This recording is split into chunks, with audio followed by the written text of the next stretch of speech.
Hey everybody, hope your day is going well. We are back with another reaction. We're going to check out some more George Carlin. I saw this clip pop up and I was interested in hearing his take on it.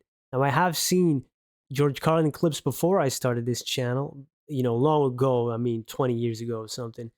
I don't think I've heard this particular one. And even if I did, I probably wouldn't have gotten too much out of it at the age of 16 or 17. So let's go.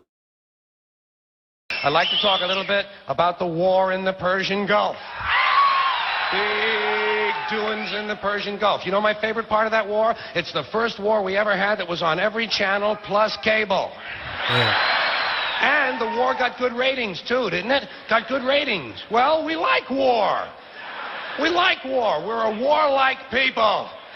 We like war because we're good at it. And you know why we're good at it? Because we get a lot of practice.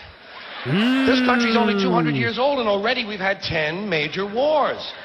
We average a major war every 20 years in this country, so we're good at it. What's the counter now? Wars. We average a major war every 20 years in this country, so we're good at it. And it's a good thing we are. We're not very good at anything else anymore. Huh? Can't build a decent car, can't make a TV set or a VCR worth a fuck. Got no steel industry left, can't educate our young people, can't get health care to our old people, but we can bomb the shit out of your country, all right? We can bomb the shit out of your country, all right? Especially if you're... Yeah, man. Yeah, being from Europe and, it's a different perspective, we didn't have that much war, since World War II. We might be in hot waters right now, but it seems to me, of course, by watching documentaries and films and stuff, that like every generation in the U.S. have their own war and stories, and we don't have that, right? So it's such a different way of living. Yeah, living with constant war, not on American territory, but still being involved in all of them, right? Yeah, that's. I think is that General Patton, George Patton? That was an American general, right? He said like a quote about the object of war is not to die for your country, but make another bastard die for his. I mean, that's kind of like the mentality, but you can see the absurdity of that. It's not an anti-war quote, but if you look at it, it's like, yeah, that's absurd. Dang. Especially if your country is full of brown people. Oh, we like that, don't we? That's our hobby. That's our new job in the world, bombing brown people. Me? Iraq, Panama, Grenada, Libya. You got some brown people in your country. Tell them to watch the fuck out, or we'll goddamn bomb them. Well, when's the last white people you can remember that we bombed? Can you remember the last white? Can you remember any white people we've ever bombed? The Germans. Those are the only ones, and that's only because they were trying to cut in on our action. They wanted to dominate the world. Bullshit. Yeah, that's our fucking job.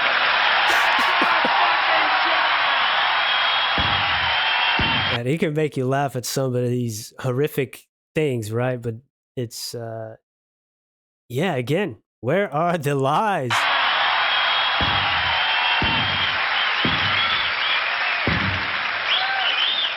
Now we only bomb brown people. Not because they're trying to cut in on our action, just because they're brown. And you probably noticed I don't feel about that war the way we were told we were supposed to feel about that war, the way we were ordered and instructed by the United States government to feel about that war. You see, I tell you. Ooh, I don't, of course, I don't know about how that is portrayed to people in the U.S., but it's always something, right? Any government, it's for your safety, it's for national security, and there's always another type of agenda. And you have to feel like this, they're the enemy. Everybody thinks they are the good guy in their story, right? One side thinks it's the right, left. There's another quote that was Bertrand Russell. I reacted to on a video of him here, And war is not to determine who is right, but who is left, after it's been fought, of course. So I always like that quote. But yeah, they want you to think a certain way, and they don't want free thinkers. That's basically what authoritarian regimes would want. No free thinkers, no critical thinking. Keep them dumb, and as we can fight our wars. United States government to feel about that war. You see, I tell you, my mind doesn't work that way. I got this real moron thing I do. It's called thinking. And I'm not a very good American because I like to form my own opinions.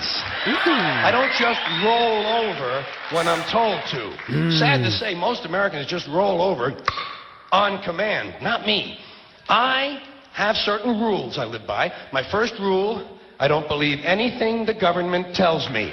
Nothing. That's a good rule. Zero. Nope.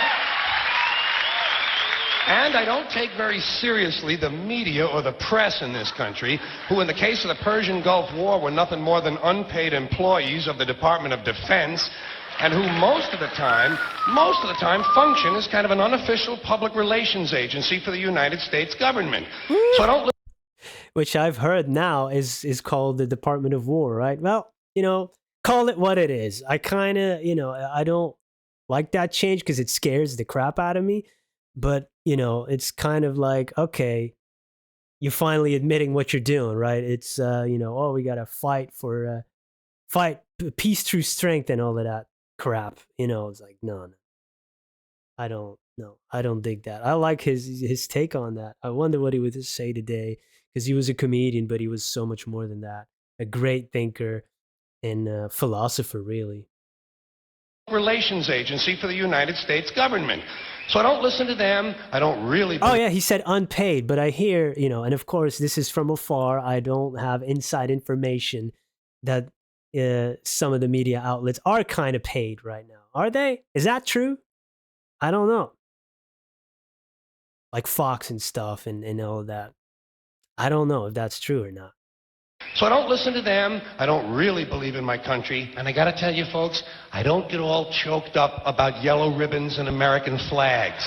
I consider them to be symbols, and I leave symbols to the symbol-minded. I look at war a little bit differently. To me, war is a lot of prick-waving, okay? Simple thing, that's all it is. War is a whole lot of men standing out in the field waving their pricks at one another. Men are insecure about the size of their dicks, and so they have to kill one another over the idea. For that? Dang. That is some true insecurity. That's what all that asshole jock bullshit is all about. That's what all that adolescent macho male posturing and strutting in bars and locker rooms is all about. It's called dick fear. Oh yeah, I love. Oh, man, some people are so unafraid to really go on to that type of a platform and speak their mind. Yeah. And the ones who are waging the war are never stepping into it, right? That's the most infuriating part of it. Like, these guys have never, they got bone spurs, whatever. They have any type of excuse just to send young people to die for their own power, money, greed, all of that. But they've never stepped into the ring themselves. We had a king here in Belgium, it's quite a while ago, but he still, went like Lord of the Rings style and, on his horse and, went for it. No, not from some office or pushing a button, it's kind of cowardly and, yeah, it's, talk to talk, have a big mouth. But, like Mike Tyson said, let's quote the biggest philosopher of all time, everybody has a plan until they get punched in the face. And some of these leaders, if they want violence, why don't they try it themselves? Get in the ring, get dirty. Yeah, that's so infuriating. Is all about. It's called dick fear. Men are terrified that their pricks are inadequate, and so they have to compete with one another to feel better about themselves. And since war is the ultimate competition, basically men are killing each other in order to improve their self-esteem. He You don't have to predicted a be a South Park historian or episode, a I political think. scientist to see the bigger dick foreign policy theory at work. It sounds like this. What? They have bigger dicks? Bomb them! And of course, the bombs and the rockets and the bullets are all shaped like dicks. Astute It's a observation. subconscious need to project the penis into other people's affairs. It's called fucking with people. No way. This guy is a genius. So,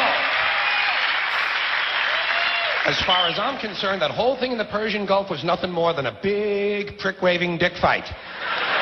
In this particular case, Saddam Hussein had questioned the size of George Bush's dick. And George Bush has been called a wimp for so long. Wimp rhymes with limp. George has been called a wimp for so long that he has to act out his manhood fantasies by sending other people's children to die. Even the name Bush. Look at his face. Yeah, that's what I was referring to, right? Another, war quote, famous war quote is that in peace, sons bury their fathers, and in wartime, fathers bury their sons.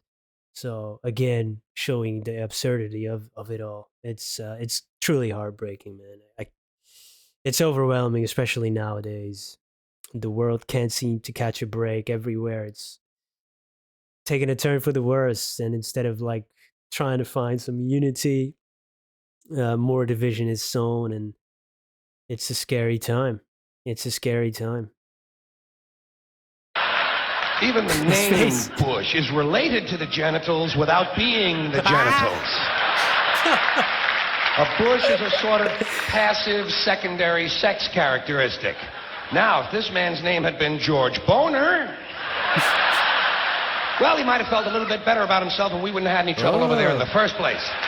Interesting This whole psychology country has a there. manhood problem. Big manhood problem in the USA. You can tell from the language we use. Language All right. always gives you away. What did we do wrong in Vietnam? We pulled out.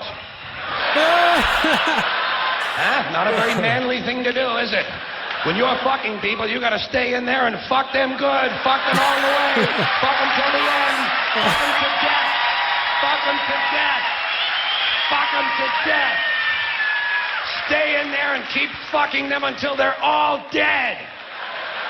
We left a few women and children alive in Vietnam, and we haven't felt good about ourselves since. Wow. That's why in the Persian Gulf, George Bush had to say, "This will not be another Vietnam." He actually used these words. He said, "This time we're going all the way." Wow.